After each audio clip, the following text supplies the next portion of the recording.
Hi everyone, welcome to The Recovery. On this week's show, we're joined by the amazing Eddy Queens. Hi.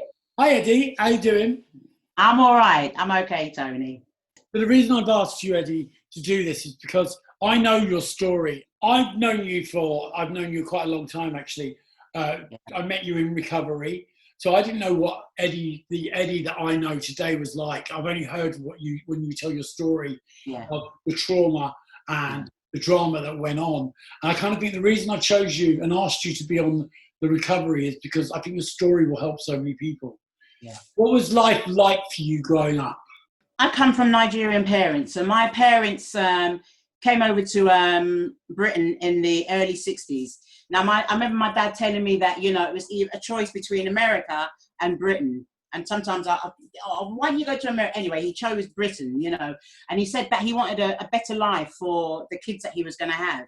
So anyway, we were born, and I remember my dad always drilled into us, you have to study, you have to study. And you know what? I'm not saying I'm as thick as shit, but I'm not the sharpest tool in the box. But my siblings were, so they all went to university. And from then I felt less than. And I was always made to feel less than because I weren't so clever. I went to a convent school, and I remember there was a young lady. She had a little radio, and she was playing the radio, and I just sang along with it, and it was really weird. The attention that I got in the room, they were saying, "Oh, you've got a really nice voice. And I thought, wow, I've got something. You know what I mean? I've got something that I can sort of use against my siblings, So anyway, my dad, even then, my dad wasn't really impressed. You know what I mean? Because he would say, singers, it's a prostitute profession. That's what he said.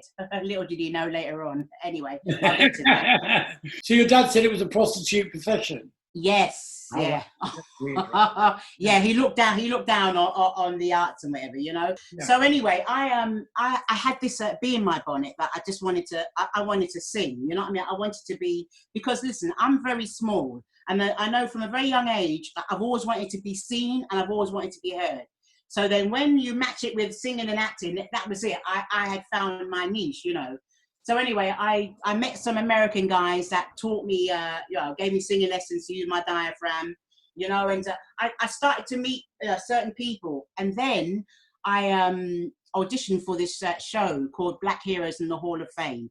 Now, this was back in the 80s, and it was a 80-strong cast, and it was honestly, I'd arrived, but every night after the performances, they'd go out and they'd get smashed. And I every night I wanted to go out, drink, you know what I mean? Just a mix with everyone, But even then, I didn't think that I had a problem. Do you think that the reason you wanted to go out and mix with them was because you wanted to fit in, or was it to hide your insecurities?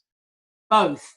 Yeah. Both. You see, but back then, I didn't really realise that I had insecurities because I just thought I could take on the world. So anyway, I started getting little gigs with a reggae artist called Jean Adibambo, who I did backing vocals for. Then I started to do backing vocals for Misha Paris, this one and that one. Do you know what I mean? And then, I wanted more. So anyway, it turns out that an A&R guy called Dave Lambert. I know Dave Lambert. I know Dave Lambert, yes. Misha's a friend of mine as well. I've known Misha since she was really young. Wow. Yeah, so that's kind of weird. I never knew that you knew Dave. So anyway, go on. Yes. So he signed me to Positiva. Yeah. And oh my God, I tell you, I mean, I'm not a diva, but you know what? I had arrived. I was doing shows. I was in the studio, and I was drinking. And when I was doing shows, I would take ease, but I thought I had it under control. And it was the best time ever, the best 2 years of my life, coming out of a club and signing autographs. And you know what, the thing was that the first song I released got to number 49 in the charts, and I just missed 9. They said to me that had I been number 40, I would have made a video over Top of the Pops. Yeah, cool. So it was always just, always just out of your reach. Yes. Yeah. Well, that's been the theme of my whole bloody life. How did that affect you? How did that make you feel? You know what? At that time, when I lost the recording deal, at that time, it broke me. it broke me. I kind of like went into my shell, and I had a son at the time as well. And I you know, from going out doing gigs and playing to big audiences and getting your ego massaged to fuck all, that was a real bitter pill to swallow, you know. So I retreated into my house, you know. But anyway, I had good friends came over, you know, and they introduced me to crack cocaine. And you know what? When I hang on. So how do you go from losing your record deal to these so-called friends, because they weren't really your friends, but yeah, I know. You know, friends come over for dinner. They don't come over just to get your hooked on crack cocaine. So how did it go from losing that deal to starting to smoke crack? Because you said a magic word a minute ago. You said it stroked your ego. So when you lose something, and we lose something that's made our world so great, we feel that we're less than again. Yes. We feel that we're shit and that our lives. Yes. You know, we had that. We grieve that process, and when we grieve, we look to replace. Do you know what I mean? So a lot of people kind of in that time get diagnosed with depression for no reason at all. They're not depressed; they're grieving. There's a difference. Do you get what I'm saying? Yeah. So but it's funny you say that, Tony, that because at the time I thought I was depressed, but you know, you're absolutely right. I was grieving, and my ego had been bruised, you know, really been bruised, you know, and sometimes I really have to get my ego in check. Well, you know, the majority of ego and ego stuff that we struggle with, ego comes from a place of fear. Yeah. So that's why we strive to be less, and we have this attitude about our shit don't stink, because we're fucking scared that our shit does stink. Yes. And when we lose that, and that ego's being deflated, what we're left with is just the shell. So tell me about the crack cocaine. So these so-called friends. Yes. Anyway, they came with this glass pipe. And anyway, I smoked it, and oh my God, you know, because I was every night, it was like, oh, I'm not singing anymore. Oh, I'm not doing, and then when I smoked this, it was like, ooh. You know, that singing had gone over there, and it was like, oh, I want another one. Oh, I want another one. So I was just, all I was doing was chasing this crack, chasing this feeling, you know, because it kind of like made me forget about everything. The first time I ever did crack was I talked about in this little film that I did a couple of months ago, like the Mixmake film. And the first time I ever did crack was at a friend's house in Soho, and I lived around the corner from him. And I remember smoking it for about 4 hours with him. Ran out of money. Then I went home to get more money. Couldn't get any more money. So I sold I had the VCR, the TV, and stereo system to sell. That was within 7 hours of taking that drug. That for me, I mean, I already had a major problem with other drugs. But as soon as I had that drug, that was it. Kind of just changed everything, and it was just like I couldn't get enough. I was so instantaneously addicted to it. Yeah, because I mean, where I was living, it turned into a crack house. So people were bringing crack. They were bringing all sorts, bringing stolen gear, everything they were bringing, and my place got raided. How long did it take for the place to turn into a crack den? It took about 2 years. Yeah. About 2 years I was there with my son, and then when I started smoking, I would say about just under 2 years to be a fully fledged crack house. You know, people coming in 24/7 coming in. Diploma on the wall saying this is a fully fledged crack house. like a Michelin star. She got like a Michelin star. Tonight we're going to go to a Michelin starred crack house. It's a fully fledged one, actually. Were you proud of the fact that it was a crack house? You know what? Because word got around on the streets. You know, why don't you go to Mosden Road? Go to Mosden Road. Yeah. Everyone heard about my house. You know what I mean? So that was building, but what that was doing, not only was it fueling your crack addiction, it was also stroking your ego again. Yes. Whatever level we're at, spot on. Our ego always comes back. And yes, it's like I run the best little whorehouse in the East. So I run the best crack house. And that ego will come into that. Yeah. You know, it's remarkable, isn't it? Like the Gary. I am telling you, you know. Anyway, the place, it got raided 5 times. Now, in this crack house, I had prostitutes going downstairs because it was 2 levels. You know what I mean? But they'd always give me something. And, you know, I never judged them. I never, ever judged the prostitutes. You know, and then after my place was raided 5 times, that was it. I lost my place. I was on the street. So what did I have to do? I had to sell my body. You know what I mean? I sold my body, and I did it well, I've got to tell you. You know, but then what was funny was, you know, the relationships with women, it kind of like, I have long talons, but I tell you that they came out. I'm telling you, the amount of arguments and fights that I got into. And I always say, it's the grace of God that I'm sitting here today, because really and truly, the scenarios I got myself into, I really shouldn't be here today. So, you know, if you don't mind me asking, when you were turning tricks, like, you know, basically doing what you were doing for crack, how much were you charging? You know, I started to charge 20, but there was sometimes it would be 10, sometimes it would be just a lick on a pipe, sometimes £5. As time went on, I got more desperate. And sometimes, you know, I remember one time I was in the back alley, and this guy, he had all these stones were wrapped in his hand. So we did the deed, whatever. Anyway, he gives me 2. It turned out to be bloody talcum powder. And that happened to me quite a few times. So going from having a record deal to Positiva to basically sucking cock for rock in an alley. Yeah. What was going on in your head at that time? Was it survival? Was you thinking, okay, this is where I'm at, and I'm okay with this? It was actually survival. I wasn't okay with it. Do you know, I was dying inside. I wasn't okay with it. That, to me, that was, I just didn't think that I deserved any better. That's all I knew. All I wanted to do was chase the booze, chase the crack. That's all I wanted to do. Do you know what I mean? I wasn't thinking about anything at all. I didn't even think about my son. You're powerless over it. So when you're in that position, whether it be down that alley or whether it be at home putting your teeth out or wherever it is, we are so lost within the addiction. The addiction's so powerful that we don't think about what we do, because what we do becomes reality, and that's who, at that point in time, that's what we do.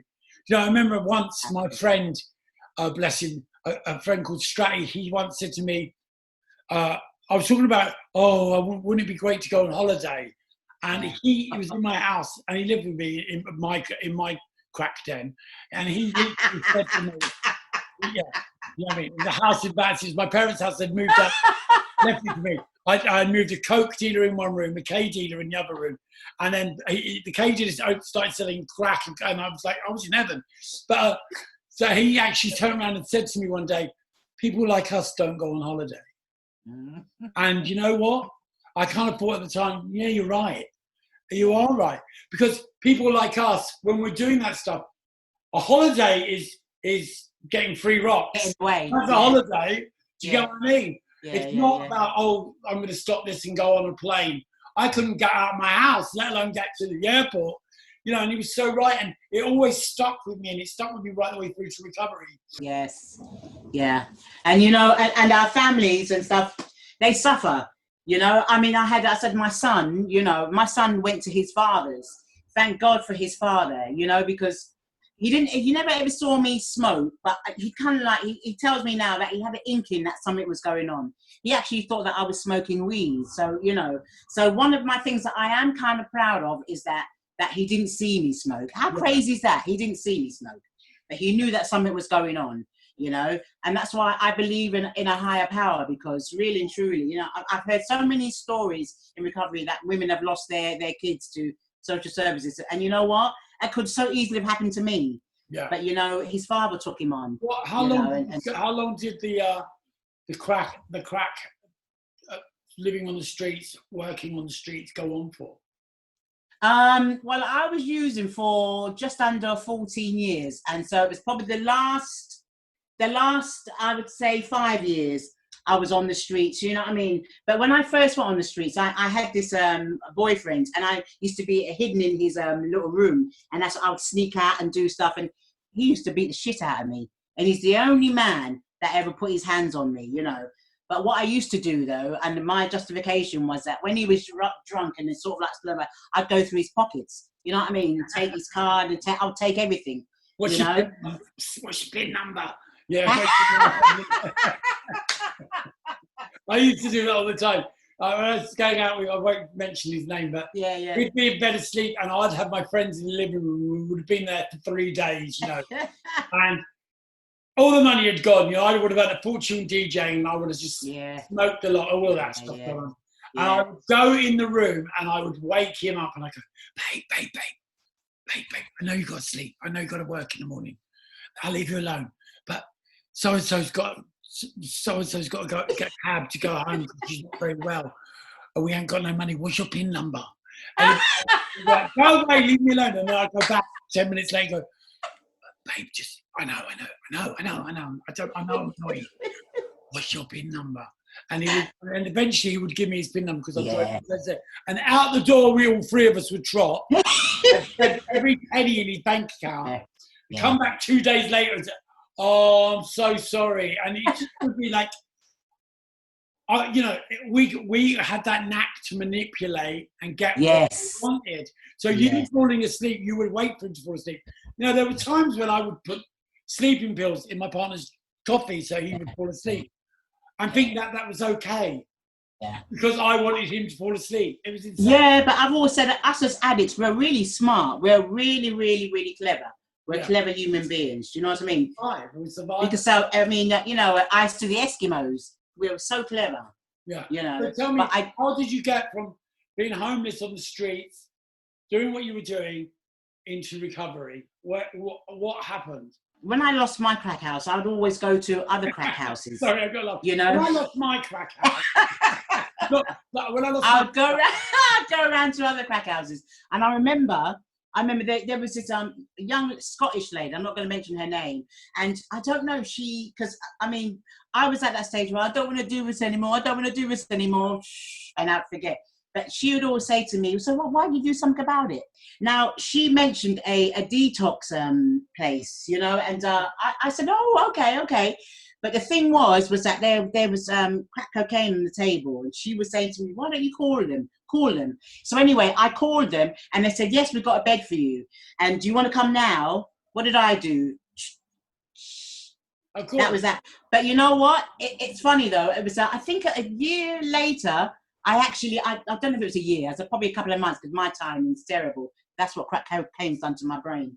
But anyway, I was in her house again, and I rang them, and what she did, she's very clever, they called a cab and said, look, take these 2 rocks with you. So that I was smoking on the way to the UCL.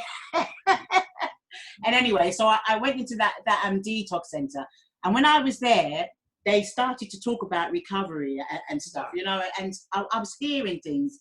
And I thought, oh, okay, you know, the people can sort of like live without, you know, taking drugs. So anyway, I came out and I was back on the streets again, you know. So I went in again. The second time I went in, I kind of like wanted to do things differently. So at the end of my stint, I had my son and his father come, and I stayed with them. And then I got into supported housing. Yeah. And then it just went from there, you know. And when I was in supported housing, I joined a theatre company called Clean Break. And that's when I kind of like, I got the mojo back again. I remember that. I actually remember you joining that, yeah. Yes, yeah, got my mojo back.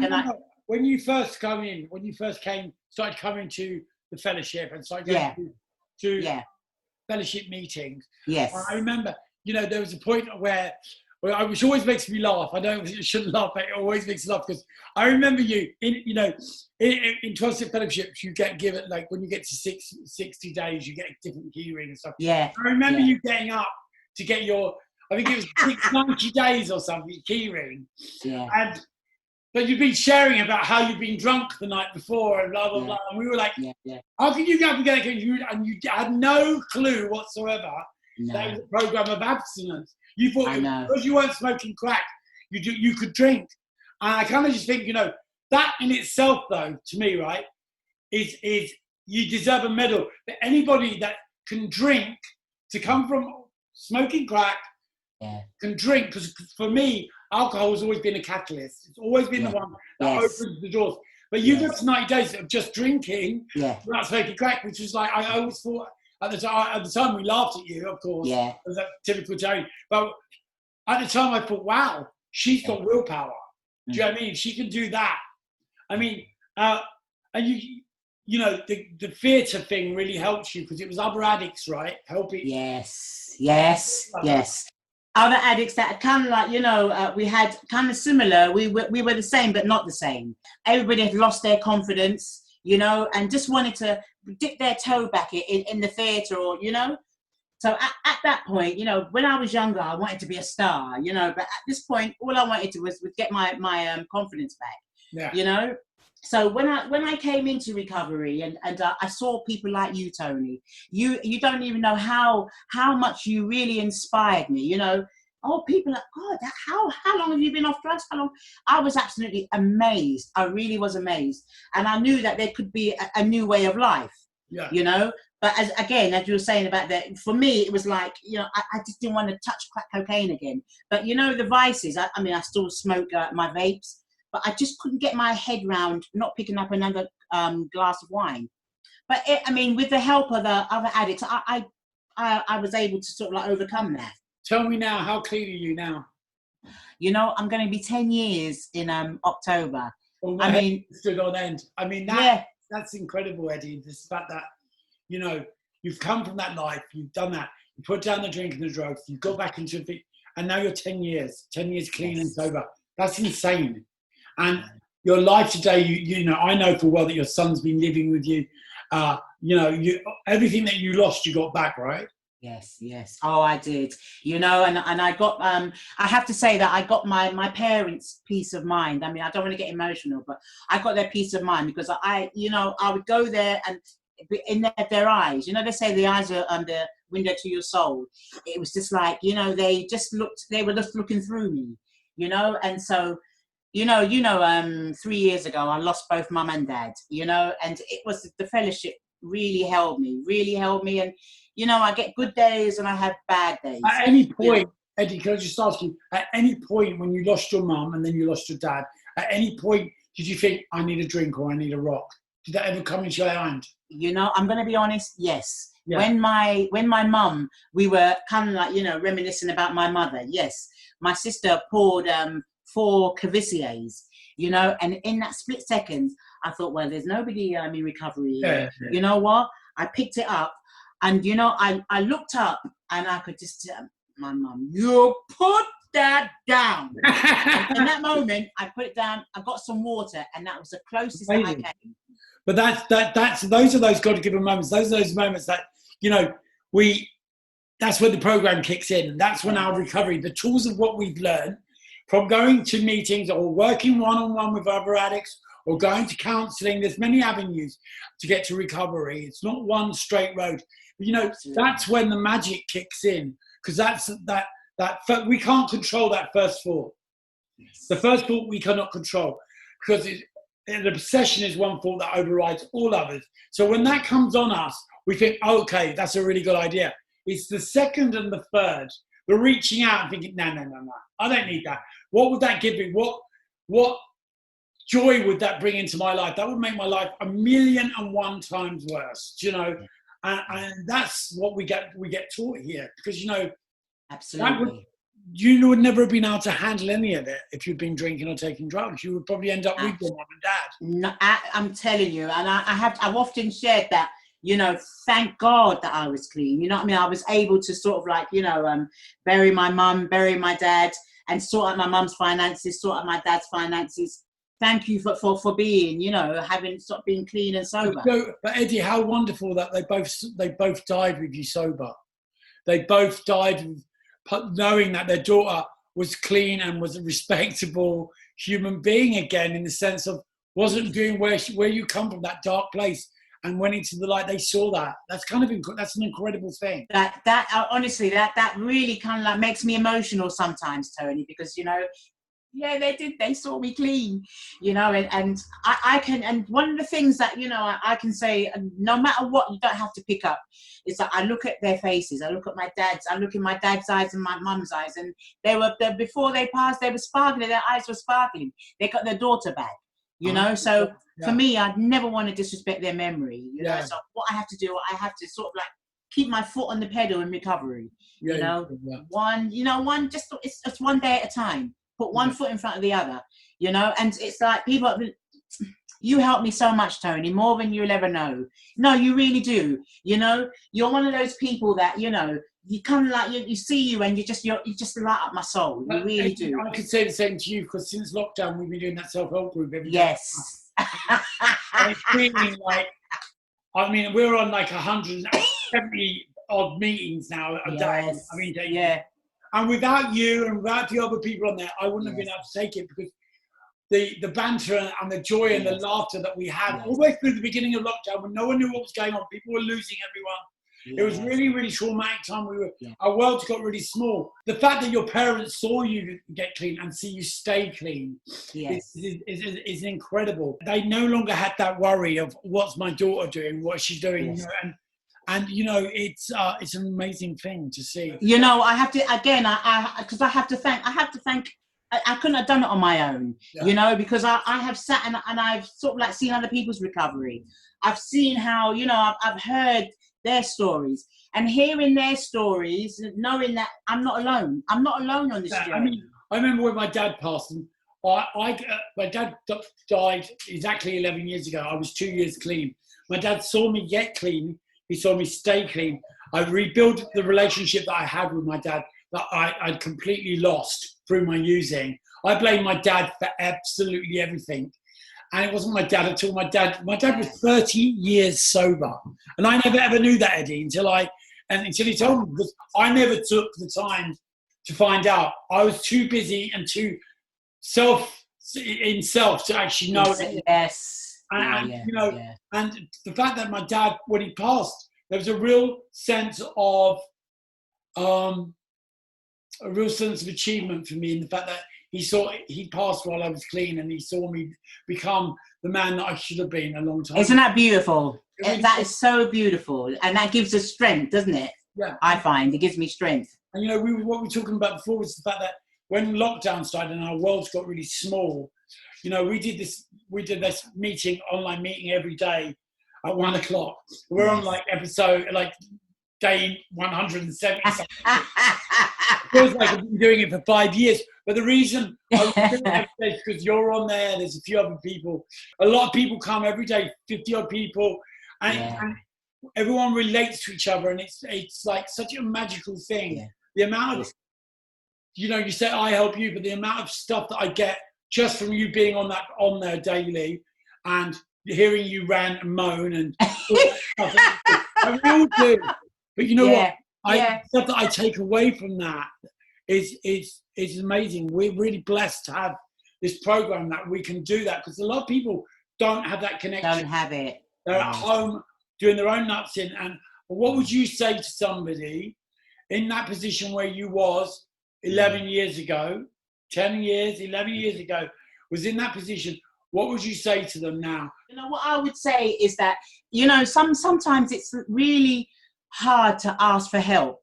But just in that instant, you just have to put your hand out and just ask for a little bit of help, a little bit of guidance, you know, because sometimes we're really, really scared. We don't want to pick up the phone. We don't want to. So maybe if you get a number and you text someone, and if you just have that communication on a daily basis with someone, you know, because some of us are shy. I've got to say, even, I mean, after 10 years, you know, I always wake up with a really negative head. But again, what I do, because I was always, how I was brought up was, you know what I mean, don't give nothing away. You push it under the carpet.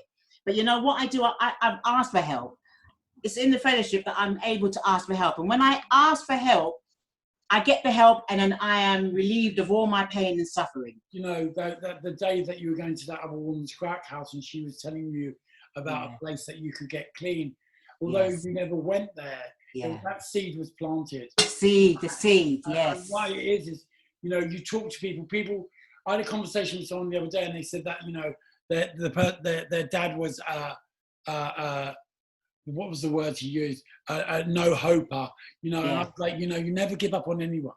People gave up on me. People thought I would never get clean, and you know what it is the seeds were sowed a year, 2 years before I ever got clean. Someone took me to a meeting, and I thought, that's not for me. Yes. Someone said to me, okay, you need counselling. And now I was like, that's not for me. But what it is those thoughts stayed with me. And although everyone was like saying, oh, you know, there's no way he was ever going to get clean. Those seeds were being planted. And when you get the gift of desperation of that point where you think, I can't go on anymore, you remember that will kick in. You said it. Oh, I know, I'm going to try that. Do you get what I mean? And I just think that people should never, ever, ever, ever give up on anyone in that sense of thinking, oh, I've had it with them, they're never going to. Yes. Because you know what? That person's already given up on themselves. And with you giving up on them, you know, they don't stand a chance. I just think that I want you to know, Eddie, that for me, I'm so proud of you. I'm so proud of the person that you've become. The fact that your son is the most loveliest kid on this planet. You brought him up with such self-respect, you know, and that from someone that had no self-respect. Yes. What this program and what recovery is giving you has enabled you to pass that on to your son. And I just think you should be so very proud of yourself. Oh, thank you. I know for a fact that your parents would have been so proud, you know. Thank you. Oh, that means so much, you know. But one of the things that I've never, you know, Niall, he knows everything about my story, you know. So him knowing everything and my siblings knowing everything, I can shout it from the rooftops. So I'm a proud recovering addict. I really am. And you know what? You're an amazing recovering addict. And bless you. I'm to do this with us today. And I wish you all the best in the world. And I know we joke on a daily basis about your weight. Which for me, endless hours of fun. But you know what? There's the real Eddie, you know, without the wig, with the wig, is just such a wonderful, wonderful human being. And I love you. Oh, right back at you, Tony. Because you were the first persons I saw on my journey in recovery. And, you know, it's because of you and there's one other person that, you know, I'm sitting here. I've got to say it. I'm not sort of brown nosing you. I've got to say it. I mean, you know what the good thing about it is, Eddie, we laugh. And we laugh so much on a daily basis. Whenever I see you in a meeting or I see you know, I'll lay into you and you lay into me. We just laugh and laugh and laugh and laugh. And I just think that's such an amazing gift. Because we come from a place where we never laugh. Absolutely. You know, and those darkest of days, you know, we look at that and we turn the light on. Do you get what I mean? You know what? Can I just say that sometimes when somebody comes into a meeting and they're really scared and they hear laughter, they relax a little bit. You know, it might be a bit loud laughter, but I always find that you're stiff and then you hear somebody laughing, you relax. Yeah. You know? I just want to ask you one question, being a DJ that I am. What is the one record, when you're feeling really down and really low, what is the one track that lifts you? I don't say your own, like you're not. No. The staple singers, Come Go With Me. Wow. Every time. Amazing. Yes. Thank you. I love it. I'm telling you. I love you. Thanks so much. Oh, you're very welcome. Have a lovely evening. God bless. Oh, God bless you, babe.